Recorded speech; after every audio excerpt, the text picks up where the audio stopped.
Hey guys, அழகே அழகு serial எபிசோடில் இன்றைக்கி என்ன நடந்துச்சுன்னு பார்க்கலாமா?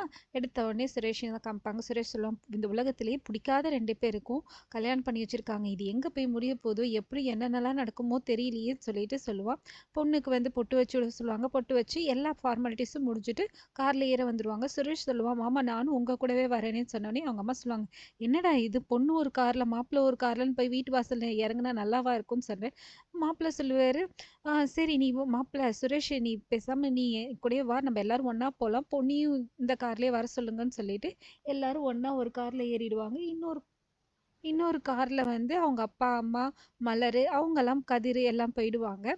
இங்க இந்த கார்ல வரும்போது கதிர் சொல்லுவான், அம்மா நீங்க ஏற்கனவே இருப்ப தெரியுமா, எகிறிட்டு என்கிட்ட எதா இருந்தாலும் என்கிட்ட சண்டைக்கு வாங்க, என்கிட்ட சண்டைக்கு வாங்க, நீ இனிமேல் அந்த மாதிரி எல்லாம் இருக்கக்கூடாது, இனிமேல் நல்லா அடக்க ஒடுக்கமா பொறுப்பா நல்ல பொண்ணா இருக்கணும் சரியா, இல்லைன்னா நாளைக்கு என்னதான் சொல்லுவாங்க, நான் பார்த்து வச்ச கல் பொண்ணுன்னு சொல்லிட்டு என்னதான் குறை சொல்லுவாங்க, புரியும்னு நினைக்கிறேன்னு சொல்லிட்டு சொல்லுவாங்க. சுரேஷ் வந்து டல்லா இருப்பான்.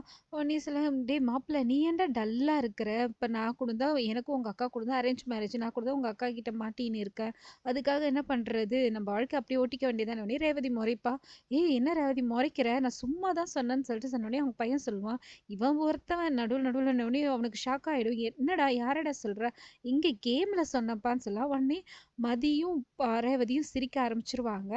அதோட போவாங்க. இங்கே வந்து அழகு மதின்ற பேர் ரொம்ப பழசாக இருக்குல்லன்னொடனே, அதெல்லாம் நல்லா தாங்க இருக்குன்னு சொல்லிட்டு ரேவதி சொன்னோடனே அவனும் கம்மன் சைலண்ட் ஆகிடுவான். இதோட வீட்டுக்கு எல்லாம் வந்துருவாங்க. எல்லாரும் ஆர்த்தி தட்டோடு இருப்பாங்க. மதிக்கு வந்து ஃபேஸ் ஃபுல்லாக டல்லாகவே இருக்கும். ஒரு வழியாக ஆர்த்தி எடுத்து வீட்டு உள்ளேயும் அழைச்சிப்பாங்க. அழைச்சிட்டு எல்லாம் உள்ளே போனோடனே அவங்க தம்பி சுரேஷோட தம்பியெல்லாம் வந்து அண்ணி அண்ணின்னு சொல்லிட்டு ரொம்ப பாசமாக பேசுவாங்க. எல்லாருமே பாசமாக இருப்பாங்க. சுரேஷ் மட்டும் முறைச்சிக்கிட்டே இருப்பாங்க. பொண்ணுக்கு மாப்பிள்ளைக்கும் பாலும் பழமும் கொடுக்க சொல்லுவாங்க. தனித்தனியாக வேற வேற கொடுக்கும்போது கதிரேசன் கேட்பா, எதுக்கு நீ வேற வேற கொடுக்குற, ஒரே இது சுரேஷ் சாப்பிட்ட மிச்சத்தை தானே கொடுக்கணும்னு சொல்லிட்டு வேணும்னே அவன் வந்து அவளை வந்து இது பண்ணணும், அடியை பணிய வைக்கணும், ஒரு பொண்ணு எப்படி இப்படி இருக்கலான்ற மாதிரியே அந்த கர்வத்தோடய அவன் பண்ணுற மாதிரியே பண்ணுவான். அவன் எல்லாத்துக்கும் நக்கலாக உன்னை பற்றியா எப்படி கொண்டு வந்துச்சிட்டேன்னு சொல்லிட்டு நக்கலாகவே சிரிச்சிட்டு இருப்பான். இங்கே மற்றவங்க எல்லாருமே ரொம்ப பாசமாக அன்பாக இருப்பாங்க, அண்ணி அண்ணின்னு சொல்லிட்டு எல்லாரும் வந்து ரூமுள்ள வந்து அவளோட ரூமை காமிச்சிருவாங்க. அவள் லக்கேஜ் எல்லாமே எடுத்துகிட்டு வந்து வச்சுட்டு போயிடுவாங்க. மதியம் பாத்ரூமில் போயிட்டு ஃபேஸ் வாஷ் பண்ணும்போது பயங்கரமாக அழுவா.